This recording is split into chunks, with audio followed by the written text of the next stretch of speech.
O aroma de costelas no churrasco misturando-se com o cheiro de grama recém-cortada deveria ter evocado uma familiaridade reconfortante, mas em vez disso, eu estava rígida em meu vestido engomado, segurando um copo de limonada como se fosse um cobertor de segurança, sentindo-me completamente invisível. Era o aniversário de 45 anos de casamento dos meus pais. Uma grande festa de churrasco no quintal cheia de parentes, velhos amigos da marinha e vizinhos que ainda chamavam meu pai de coronel, mesmo que ele estivesse aposentado há uma década.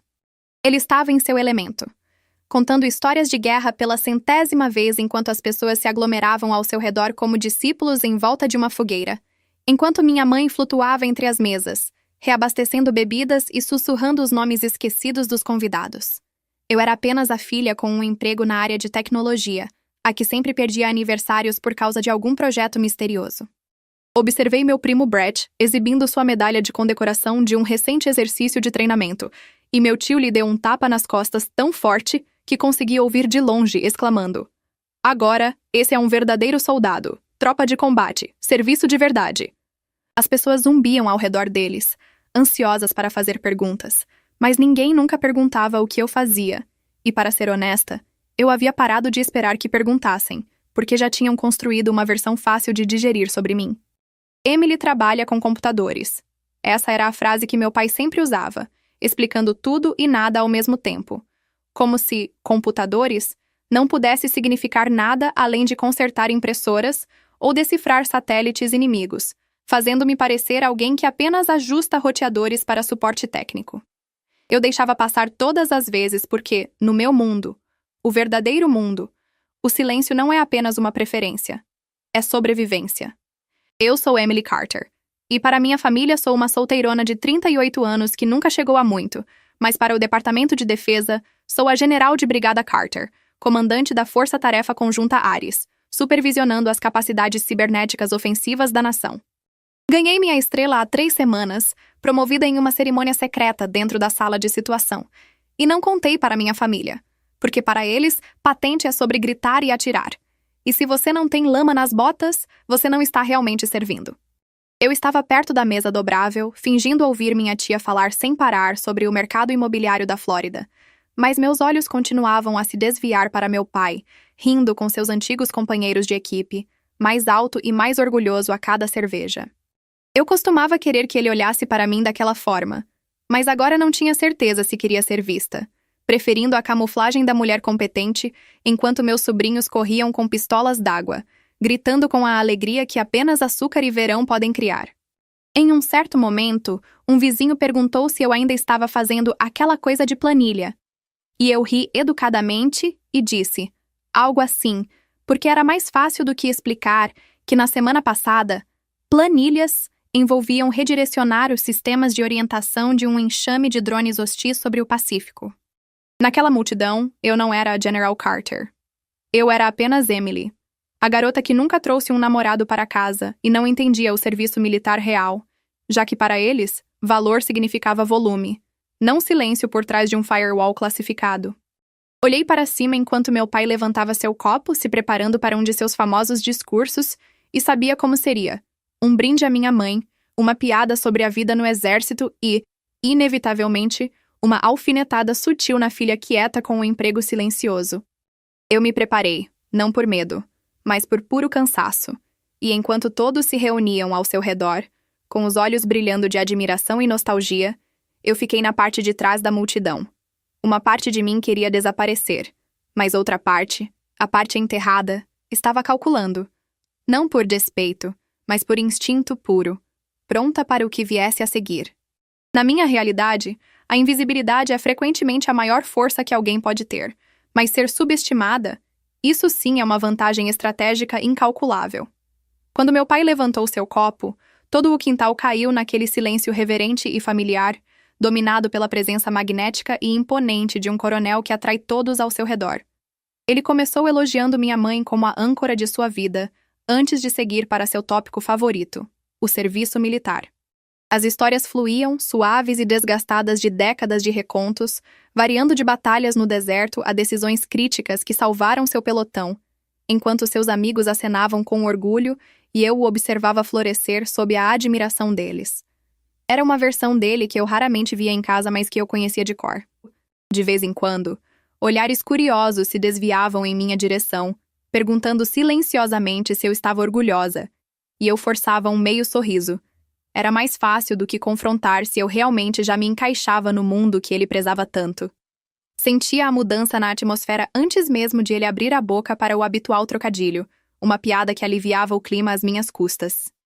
Ele apontou seu copo para mim, como se estivesse selecionando um alvo para uma provocação amigável, e apresentou sua filha, Emily, que trabalha em Washington com computadores, arquivos ou planilhas, provocando risadinhas suaves na multidão.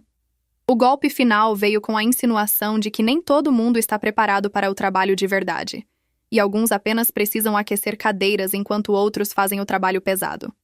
As risadas que percorriam o grupo eram desdenhosas, vindas de pessoas que se sentiam superiores porque compreendiam a terra e o suor, assumindo que eu apenas entendia ar-condicionado.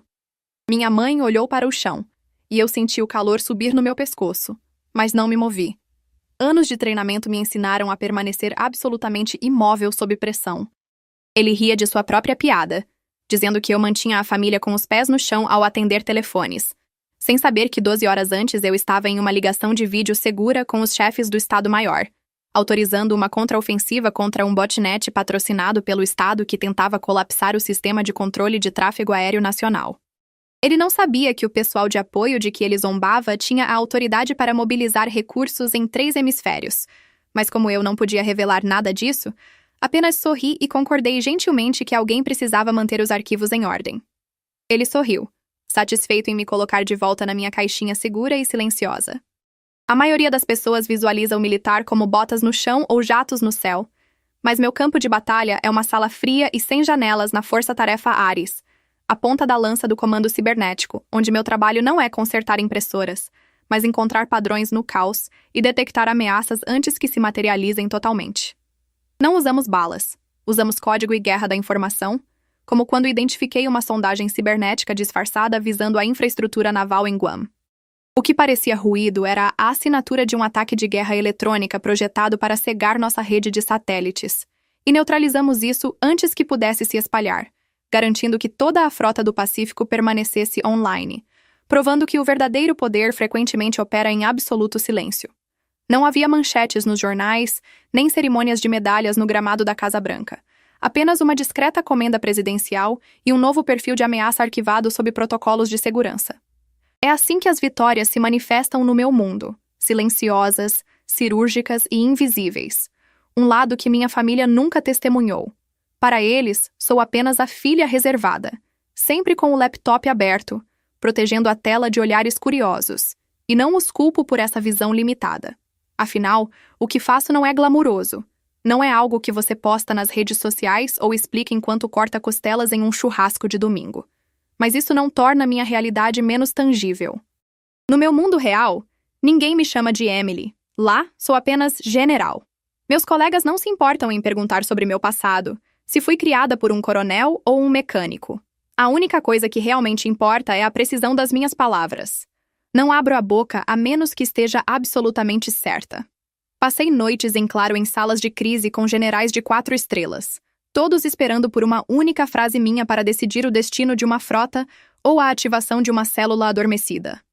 Nesses ambientes não há aplausos, apenas um aceno sutil e uma mudança palpável na atmosfera antes que a missão tome uma nova direção e eu desapareça de volta nas sombras.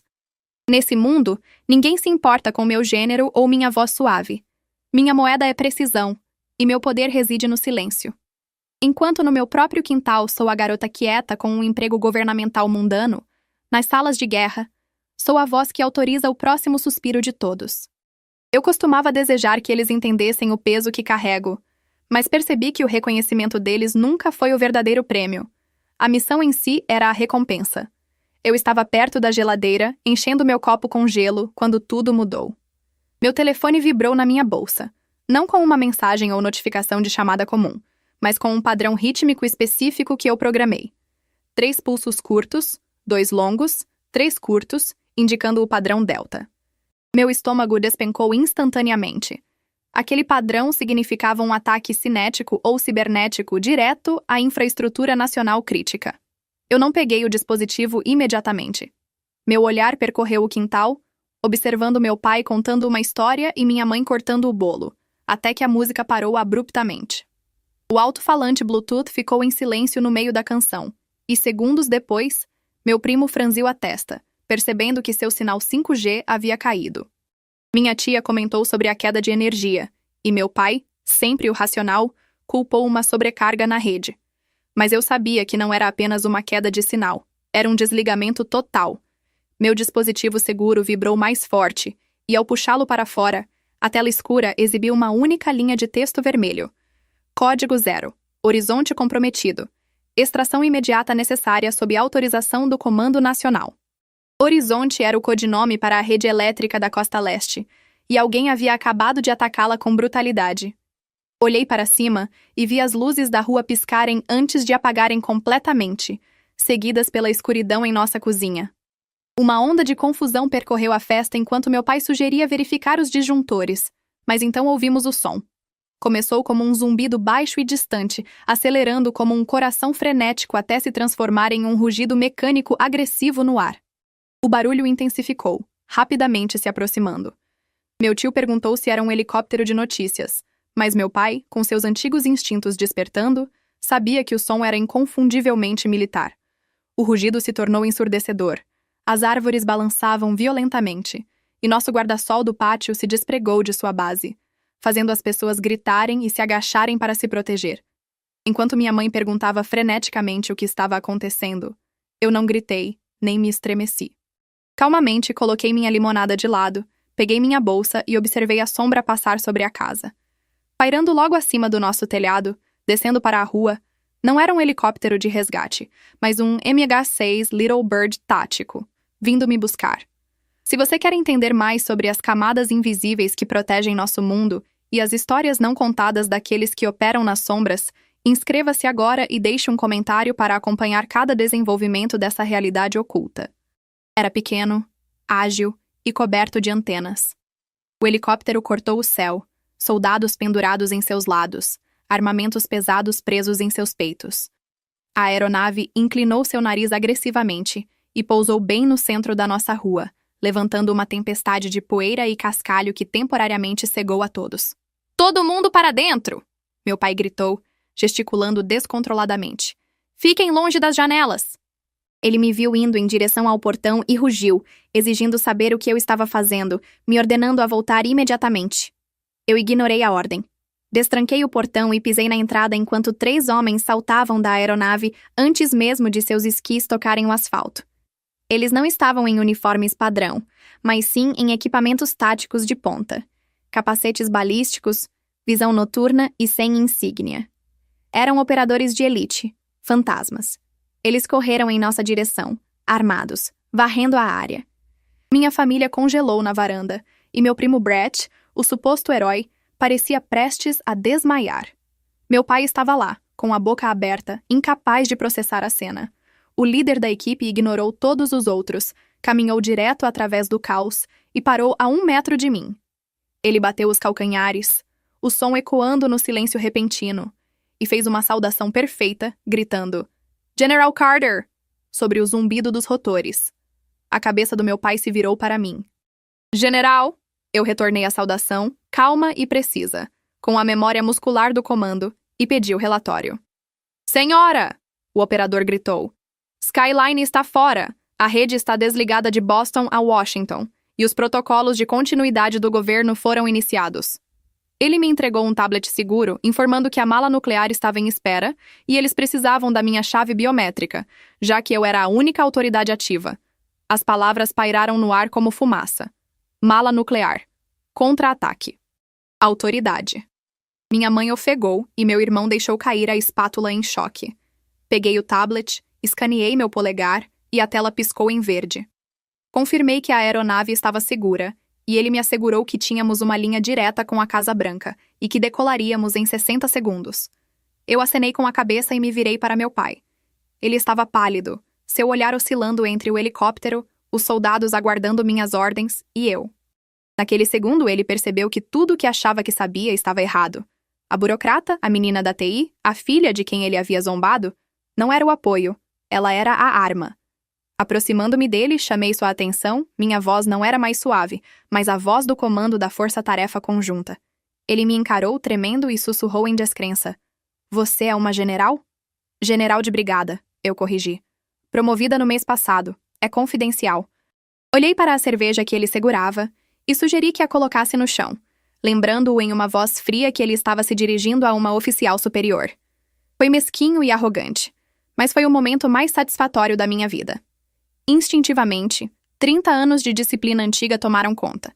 Ele deixou o copo cair na grama, endireitou a coluna e se pôs em posição de sentido.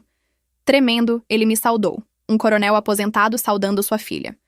Mantive meu olhar, não sorri e não chorei. Apenas deixei o momento aterrissar com todo o seu peso. À vontade, coronel, eu disse, me virando para o major e ordenando nossa partida. Os operadores formaram um diamante protetor ao meu redor enquanto avançávamos em direção ao helicóptero.